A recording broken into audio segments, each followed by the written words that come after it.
siya. Mula nang umalis ka, halos isang buwan na. Lahat kami natatakot. May mga kababalaghang nagaganap sa kanilang bayan. Hindi totoo na isinumpa ako! Kaya huwag niyo akong sisisihin sa mga nangyayaring ito! Ano ang katotohanan sa likod ng hindi maipaliwanag?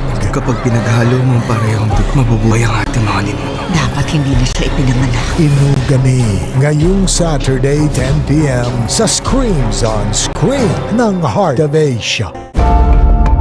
Henyo sila pagdating sa high-tech surveillance. Pero sa atin dalawa lang to, ha? Maliwanag? Ang mga lalaking yan ang dahilan kung bakit sumipa ang stocks ng ENT kahapon. Hanggang saan ang kaya nilang matuklasan.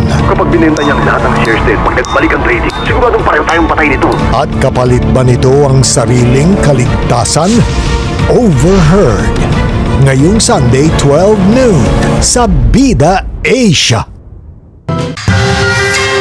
Para sa Kung Fu Master na ito, isa lang ang kanyang prinsipyo. Ano bang lagi kong itinuturo sa inyo? Kapayapaan at iwas away. Nalaman ko na nagdadala ka daw ng trabahador sa Amerika. Tama nga kayo, nagpapadala nga ako. Kaya pala nagre-reklamo na mga inhinyero sa akin dahil wala na tayong trabaho. Pero kapag ang kababayan na niyang nalalamangan, di siya magdadalawang isip na lumaban. Sino tayong lahat?